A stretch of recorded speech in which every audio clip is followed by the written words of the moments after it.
Nandito tayo sa Maria Makiling, no? Considered as mahiwaga. Ang galing ng pagkakagawa ng ano.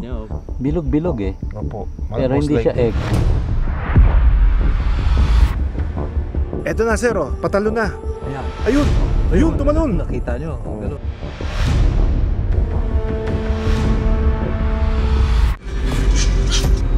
Tungkol ito sa aswang na nag-aanyong ibon. Target raw ng ibon, mga buntis. Malaki yung tuka niya, tapos may itim sa tuktok ng ulo niya, mahaba yung paa, pero maiksi yung buntot niya. Totoo kaya ang mga ganitong kwento?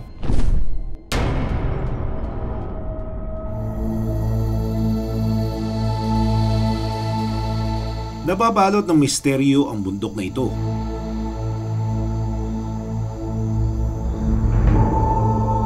Dito raw kasi nakatira ang diwata ng kalikasan na si Maria Makiling. Pero hindi lang mga alamat ang nagbibigay kinang at kulay sa lugar.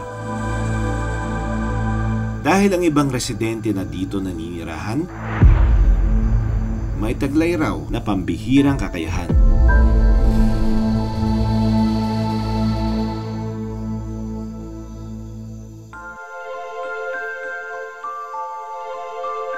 Sa halamang ito nakadapo ang isang gagamba. Simula na ng araw para sa kanya. Gamit ang kanyang bibig, nililinisan niya ang kanyang mga galamay. Naghahanda na siya para maghanap ng almusal. Maya-maya pa, isang insekto ang nakita niya. Agad niya itong nilantakan. Gamit ang 4 na pares ng mata, madali para sa gagambang ito na makita ang kanyang target. Pero hindi lang pagkain ang talent niya. Ang gagambang ito, kaya raw tumalon.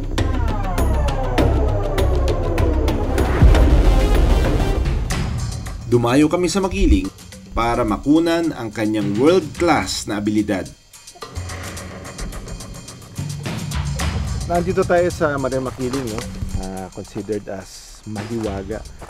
Dahil sa mga kwento-kwento, may mga elements daw na dito nakatira, mga diwata, mga katulad mga ganyan na kinukwento, pinapasoon sa atin from generations to generations. Makakasama ko ngayong araw ang entomologist na si Doc Dave. Eksperto siya pagdating sa pag-aaral ng mga insekto. Sa aming paglalakad, biglang nagpakita ang isang nilalang. Ito, ang lalaki nitong anong to.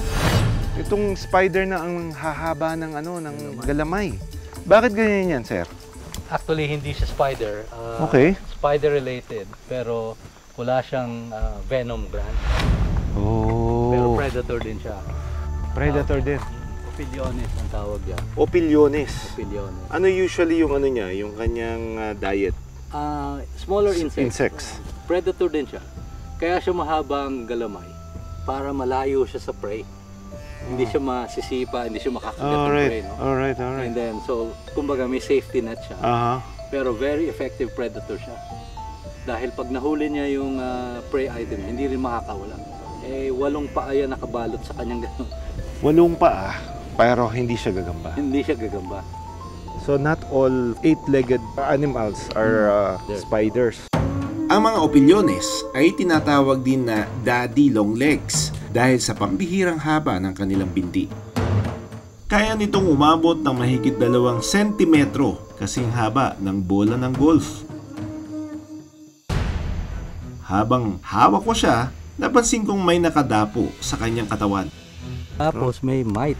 Kita mo yung orange. Oh, meron siyang mite na naka May mite siya, oh. Ayan, nga no. Kumakagat sa So paa it's a small creature that has another smaller creature. Na arachnid din. Na arachnid din. So may sip sa dugo niya dyan. Sa so may parasite. Ang galing naman ito. Orange.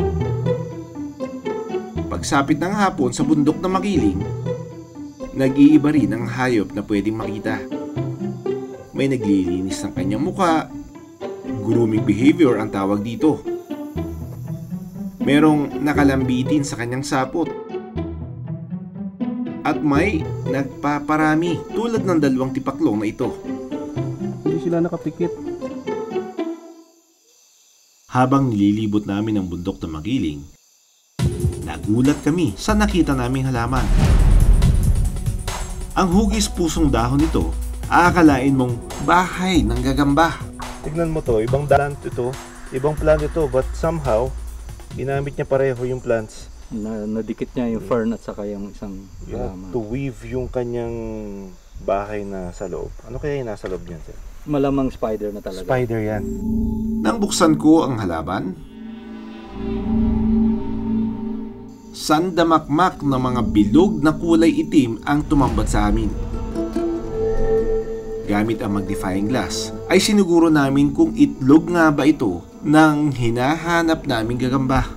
Ang galing ng pagkakagawa ng ano. Niya, bilog-bilog eh. Opo. Pero hindi siya egg. Ebs. Ebs. Ebs. Oo nga. Ay, jebs nga. Jebs nga ito. Oo. Kasi walang laman sa loob eh. Mm-mm.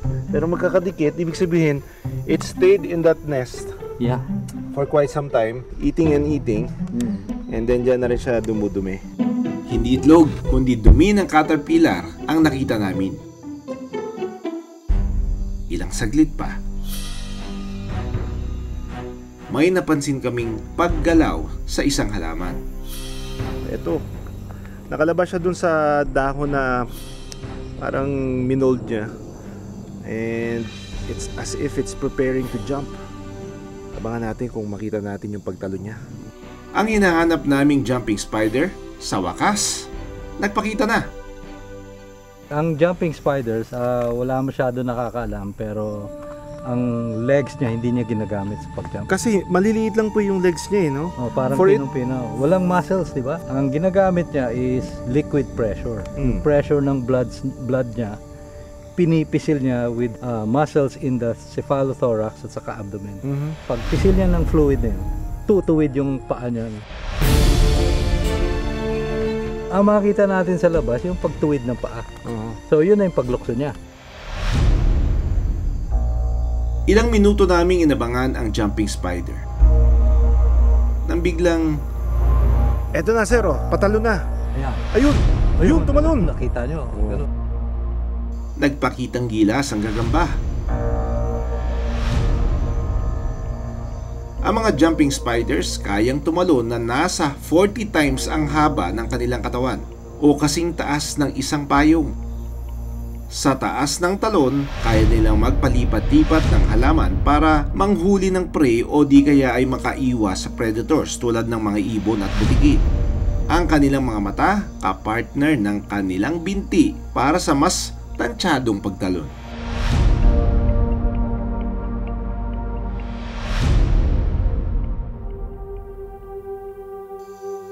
Ang mga gagamba ay carnivorous. Kumakain sila ng ibang mas maliliit na hayop. Dahil dito, sila ang nagkokontrol ng populasyon ng mga insekto gaya ng lamok, langaw at mga kulisap. Pero para sa akin, ang tunay na hiwaga ng bundok ng Maria Makiling ay makikita natin doon sa abilities ng mga insektong nabubuhay dito. Ang bundok ng Makiling ay hindi lang nababalot ng mga kwento ng hiwaga. Inilalahad rin ito ang kwento ng mga maliliit na nilalang na madalas hindi natin napapansin. Pero may malaki palang ambag sa pagyabong ng gubat. Kaya wag natin silang maliitin dahil sila ang totoong hiwaga ng Makiling. Sa Pansol, Laguna, isang alamat ang pinaniniwalaan. Tungkol ito sa aswang na nag-aanyong ibon. Bawat pagaspas ng kanyang pakpak, maririnig sa labas ng mga bahay.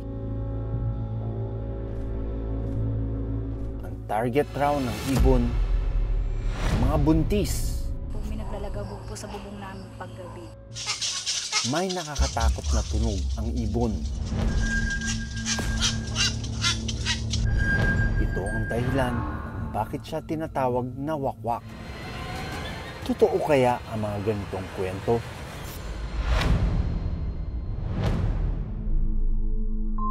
Ang 6 na buwang buntis na si Tess, nagmamadaling magsara ng bahay tuwing sasapit ang gabi. Opo, naniniwala po sa aswang kasi po may naglalagabog po sa bubong namin paggabi. Ibon po. Basta po nahuni po siya. Basta maano po yung huni niya malakas po. Ganito rin ang narinig ni Leia noong nagdadalang tao pa siya. Nung ipagbuntis ko yung pangatlo kong anak, lagi nang may parang tik-tik ba dun sa taas ng bubong namin. Yung wak, wak, wak, ganun.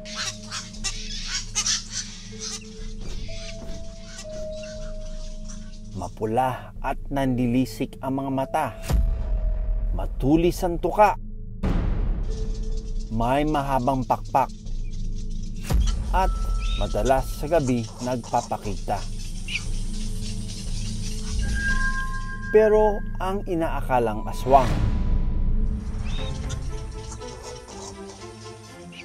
isa palang black-crowned night heron. Wakwak ito kung tawagin sa ilang lugar sa Pilipinas.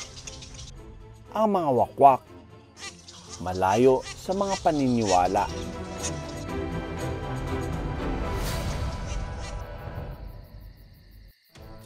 Ang nanay na ito, kababalik lang galing sa paghahanap ng pagkain.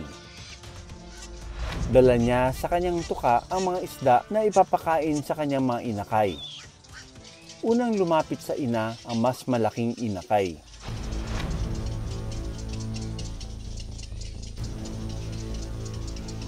Dahil malalaki na, naubos agad ng unang inakay ang dalang pagkain ng nanay, kaya hindi na nakakain pa ang pangalawa. Kaya naman agad nang umalis ang nanay para manghuli ng iba pang pagkain. Hindi niya kayang tiisin ang gutom ng mga anak. Crepuscular ang mga black-crowned night heron. Ibig sabihin, aktibo sila tuwing bukang liwayway at dapit hapon. Pero naiiba raw ang sitwasyon kapag mayroon na silang anak. Pag meron na silang chick, so kailangan mo na silang constantly pinapakain ng chicks for them to grow. So every few hours or even every few 30 minutes, kailangan mo pakainin yung chick. Kahit oras pa ng siesta, ang mga magulang, para bang hindi mapakali. Pabalik-balik para maghanap ng pagkain.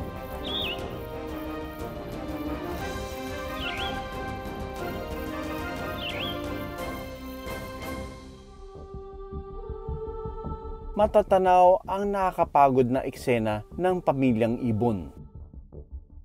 Dito natin nakikita na meron silang pinagmumulan na puno kung saan yun yung mukhang tahanan nila. And kitang-kita namin on eye level namin na tumatawid sila papuntang Laguna de Bay, tapos pagkatapos nila mag-hunt ng food sa Laguna de Bay, pabalik naman sila. So iba-iba yung mga direction na nakikita namin. Sa punong ito sa likod ng resort ang napili nilang maging tirahan.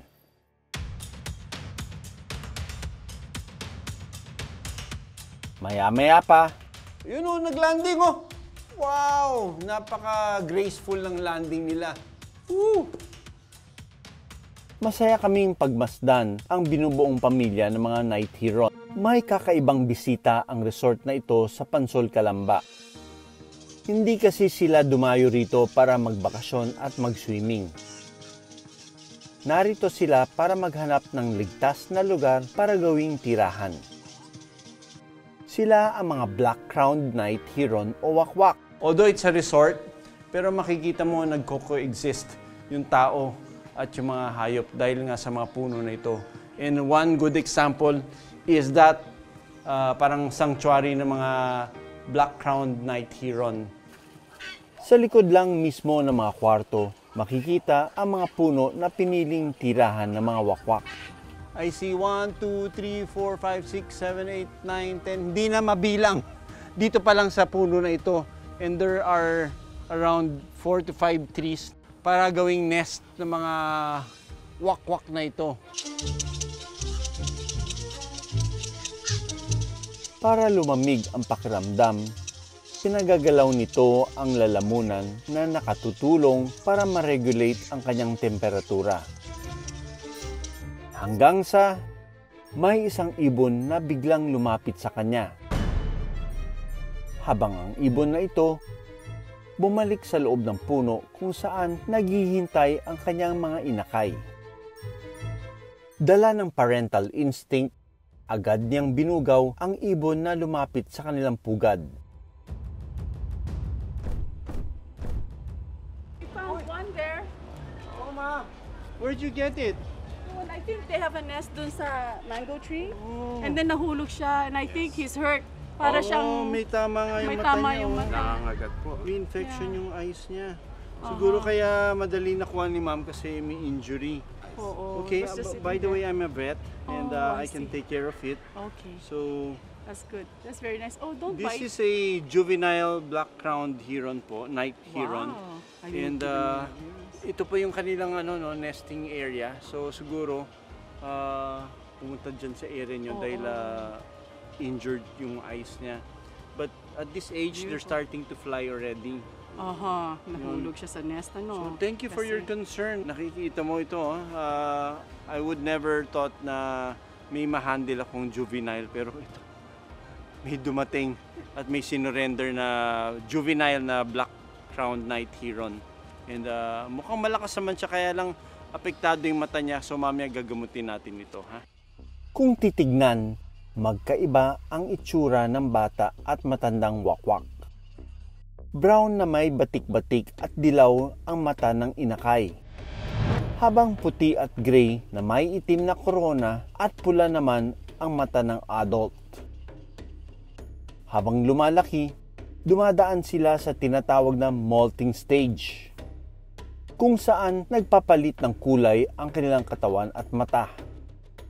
Mukhang minor lang naman ang injury ng bird na ito, nitong black-crowned night heron. And it's just in the eye. We're just going to apply some medications. 1, 2. And then I'll just give it some antibiotics to ensure to prevent its infection. And then, pakakawalan natin siya dyan. Okay, time to release this juvenile night heron. Hopefully, mag-take off siya, ha? 1, 2, 3, go! Alright! Maya-maya pa,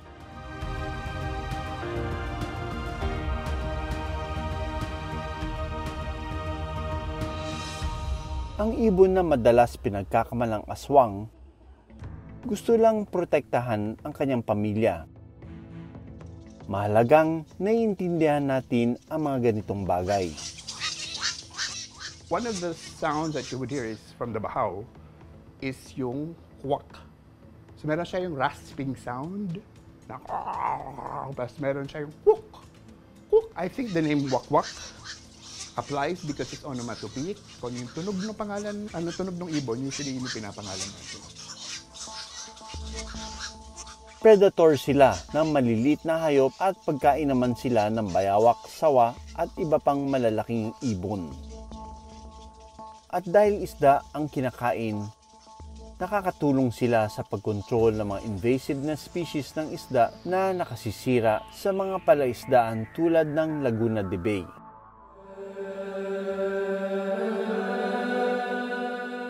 Hindi aswang ang mga wakwak o black-crowned night heron. Ang pakpak nila ay para makalipad ng mataas at malayo. Ang nanlilisik nilang mata ay panlaban nila sa dilim. Ang nakakatakot nilang tunog, paraan nila para kausapin ang iba nilang kauri. Sila ay magigiliw na ibon na may malaking ambag sa kalikasan. At yan ang alamat na dapat nating paniwalaan.